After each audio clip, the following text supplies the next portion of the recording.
10 নম্বর ফজিলত, স্বয়ং ইমাম বুখারী রাহিমাহুল্লাহ একটি অধ্যায় দিয়ে ফজিলতটি বর্ণনা করেছেন। সহিহ বুখারীতে রয়েছে, সহিহ বুখারীতে অধ্যায় নিয়ে এসছেন, সেই হাদিসের অংশকে কোট করে ইমাম বুখারী রাহিমাহুল্লাহ হাদিসটি সময় ফজিলতটি শুনেন আগে। ইমাম বুখারী কি বলছেন? এই অধ্যায় বাবু তাইমে শাকিরে মিসলু সাইমে সাবির। এই অধ্যায় হচ্ছে ইমাম বুখারী বলছেন যে শুকরগুজার খানেওয়ালা, যে খাবার খেলো, আহার গ্রহণ করলো, আর কি করলো? শুকরিয়া আদায় করলো, বলো আলহামদুলিল্লাহ। খেয়ে দিয়ে আরে দোয়া না জানা থাকে আপনার, বিশেষ বিশেষ যে দোয়াগুলি রয়েছে, শুধু কি বলবেন? আলহামদুলিল্লাহ, এ কথা বলবেন। এতটুকু যদি বলেন, শুকরিয়া আদায় করলেন আহারকারী ব্যক্তি, আর আরেকজন সেই দিনে, যেই দিনে এই লোক আহার করলো, সেই ব্যক্তি সিয়াম পালন করলো, রোজা রাখলো। যে রোজা রাখলো, সারাদিন পানাহার থেকে সবর করে ধৈর্য ধারণ করে থাকলো। খিদে লেগেছে, তারপর ধৈর্য ধরে আছে, পিপাসা লেগেছে, তবুও ধৈর্য ধরে আছে, সুন্দরী রমণী রয়েছে, যুবক মানুষ, চাহিদা রয়েছে, প্রয়োজন রয়েছে শারীরিক, তারপর ধৈর্য ধারণ করে রয়েছে। একজন নফল রোজার ক্ষেত্রে, ফরজের ক্ষেত্রে না। ফরজ সবাইকে, যার রোজা ফরজ করতে হবে, কিন্তু নফল রোজা অনেকের জন্য করা সম্ভব হয় না। এই কথাটি ভালো করে রাখেন। অনেক ভাইরা আছেন, আমরাও তার মধ্যে, যে কেউ হয়তো আমার চাইতে বেশি রোজা রাখতে পারছে, কারণ আমার সমস্যা আছে বা আপনার সমস্যা আছে। রোজা রাখলে কি হয়? মাথার ব্যথা শুরু হয়ে যায় কারো কারো, আবার রোজা রাখলে অনেক সময় পেশাবের জ্বালা শুরু হয়ে যায়, বা স্টোনের সমস্যা হইতে পারে গরম দেশে, অথবা রোদরে কাজ করতে হয়, ছোটাছুটি করতে হয়, উপায় নেই, আর এটা আমার সম্ভব হয় না। আর আরেকজন অফিসে আরামসে বসে থাকে, অথবা বাড়িতে বসে থাকে, রিটায়ার হয়ে বসে আছে, রোজা রাখছে। একজন রোজাদার যে ধৈর্য ধারণ করলো পানাহার থেকে আর যৌনাচার থেকে, এর ফজিলত। আর আরেকজন ব্যক্তি রোজা রাখতে পারছে না, নফল সোমবারে, বৃহস্পতিবারে বা সওয়ালে 6 রোজা রাখতে পারলো না, ইত্যাদি ইত্যাদি, এইসব রোজাগুলি, নফল সুন্নাত রোজাগুলি রাখতে পারলো না।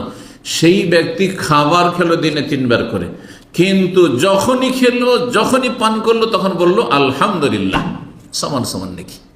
সুবহানাল্লাহ। জি, আমল করবেন। যা রোজা রাখতে পারছেন না, খাচ্ছেন, কি করব? আল্লাহ পারছি না। আমার সাথে আশেপাশে অনেকে সোমবার বৃহস্পতি রোজা রাখছে, অনেকে 6 রোজা রাখলো, আমি তো পারলাম না। আল্লাহ, আপনি শুকরিয়া আদায় করেন, সমান নাকি পেয়ে যাবেন। স্পষ্ট হাদিস। এই হাদিসের দিকে ইঙ্গিত করছে ইমাম বুখারী রাহিমাহুল্লাহ অধ্যায়ে সেই অংশটুকু নিয়েছে, হাদিসের অংশ। হাদিসটি শুনিয়ে দিই। আবু হুরায়রা রাদিয়াল্লাহু তাআলা বলছেন, ক্বালা রাসূলুল্লাহ সাল্লাল্লাহু আলাইহি ওয়াসাল্লাম, রাসূল বলেন, আত-তাইমুশ শাকির কাস-সাইমিস সাবির। কোন রিওয়ায়াতে কাস-সাইমিস সাবির রয়েছে, কোন রিওয়ায়াত বিমানজিলাতিস সাইমিস সাবির, মানে একই অর্থ, কাছাকাছি এইভাবে রয়েছে। কোন রিওয়ায়াতে রয়েছে মাসাল, কামাসাল, এইভাবে রয়েছে আস-সাইমিস সাবির।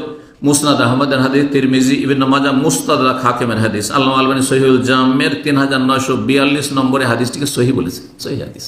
আত-তাইমুশ শাকির, শুকরগুজার, আহার গ্রহণকারী, খানেওয়ালা, আর আরেকজন ধৈর্যশীল রোজাদার, তার মতো। এই লোক, এই লোকের মতো পেট করে খেলো সারাদিন, কিন্তু আল্লাহ শুকরিয়া আদায় করে আলহামদুলিল্লাহ পাঠ করলো। যখনই খেলো, যখনই পান করলো, আলহামদুলিল্লাহ। আর এই ব্যক্তি সারাদিন রোজা রেখেছে, ধৈর্য ধারণ করেছে, সমান মিসলো। সমান। নবী সাল্লাল্লাহু আলাইহি ওয়াসাল্লাম বলছেন কাস-সাইমিস সাবির। 10টি পুরা করে দিয়েছি যে ওয়াদা করেছিলাম। আর একটি কথা বলে শেষ করি, সেটা না বলে অসম্পূর্ণ থাকবে। আমাদের জীবনে নিত্য নতুন নিয়ামত, আল্লাহর অনুগ্রহ, আল্লাহর দান যখন তখন আসতে থাকছে। যারা চাকরিজীবী, হঠাৎ করে বেতন বাড়ল, এ মাসে আপনি ওভারটাইম পেলেন, মোটা অঙ্কের, অথবা কমিশন পেলেন, অথবা আপনার প্রতিদিন কিছু না কিছু খুশির খবর আসতেই থাকে। আলহামদুলিল্লাহ, ছেলে আমার অসুস্থ ছিল, সুস্থ হয়েছে, পারিবারিক সমস্যা ছিল, সমস্যা দূর হয়েছে, অথবা আলহামদুলিল্লাহ, মানে যে কোনো নিয়ামত, নিত্য নতুন প্রতিদিন নিয়ামত আসতে আছে। ছেলেটা মাশাআল্লাহ ভালো রেজাল্ট করেছে, তারপরে এই হয়েছে, সে হয়েছে, ছেলেটা অমুক এতে ইউনিভার্সিটিতে চান্স পেয়েছে, অথবা অমুক জায়গায় চান্স পেয়েছে, ছেলেটা হাফেজ কোরআন হয়েছে, আজকে পাশ করেছে, ইত্যাদি। যে কোনো নিত্য নতুন নিয়ামত যখনই আপনি দেখবেন যে আমার জীবনে এসেছে, তখনই আল্লাহর শুকরিয়া আদায় করবেন। এতে হবে কি, লাইন শাকারতুম লাযিদান্নাকুম। শুকরিয়া আদায় করলে, আল্লাহর গুণগান করলে, আল্লাহ আরো বৃদ্ধি করে দেবেন এই মর্মে হাদিস, কারণ শুকরিয়ার আলোচনা যেহেতু আজকাল নয়, হাদিস হামদের আলহামদুলিল্লাহ ফজিলত বলি, যে কোনো কিছু আসলো আলহামদুলিল্লাহ আজকে আমার বেতন বেড়েছে, আলহামদুলিল্লাহ আজকের নিয়ামত যে আজকে আমি দাসটায় আসতে পেরেছি। অনেকে আসতে পারেন না, পাশে আছে, সামনে আছে, কথা বুঝতে পেরেছেন, সেন্টারে চাকরি করে, নসিব হয় না, আপনি দূর থেকে আসতে পেরেছেন, বলুন আলহামদুলিল্লাহ আমি সহি সালামত আসতে পেরেছি।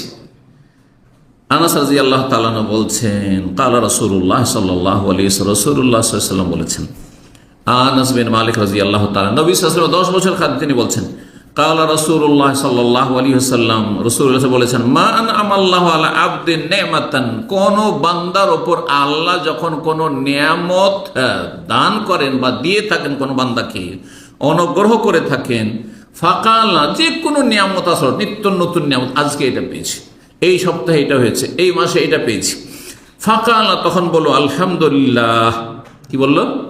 আলহামদুলিল্লাহ। যখন আলহামদুলিল্লাহ বললেন, ইল্লা কানাল্লাযী আতাহু আফযালা মিম্মা আখাযা, আল্লাহ যদি আমার আপনার থেকে কিছু নিয়ে থাকেন, মানে কিছু ঘাটতি কমতি অসুখ বিসুখ বিপদ আপদ আছে, তার চাইতে অনেক বেশি উৎকৃষ্ট সেটা হয়ে যায় যখন আপনি তার উপর আল্লাহর হামদ করেন, আলহামদুলিল্লাহ বলি। তার মানে আল্লাহ তুমি অনেক কিছু নিয়েছো, কিন্তু অনেক কিছু দিয়েছো, আলহামদুলিল্লাহ। তখন হবে কি, যে আপনার যেটা ঘাটতি হয়েছে তার চাইতে অনেক বেশি বেনিফিট, অনেক বেশি লাভ এতে হয়েছে।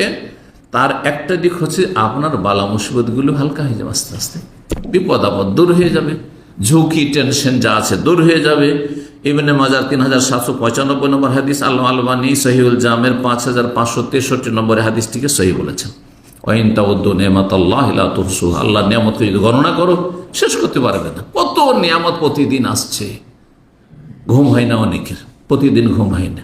আজকে আলহামদুলিল্লাহ ঘুমটা হয়েছে, শরীরে স্বস্তি আছে, মন মেজাজটা ভালো আছে, নিত্য নতুন নিয়ামত না, আজকের এটি নিয়ামত, আলহামদুলিল্লাহ আজকে ঘুমটা হয়েছে, আলহামদুলিল্লাহ খুব ক্লান্ত ছিলাম, আলহামদুলিল্লাহ খুব শরীরটা খারাপ করছিল, আজকে আলহামদুলিল্লাহ সুস্থতা অনুভব করছি, আলহামদুলিল্লাহ। যে কোনো ক্ষেত্রে যখনই আলহামদুলিল্লাহ বলবেন, আল্লাহ সন্তুষ্ট হবেন এবং আল্লাহ রাব্বুল সে নিয়ামতকে লাযিদান্নাকুম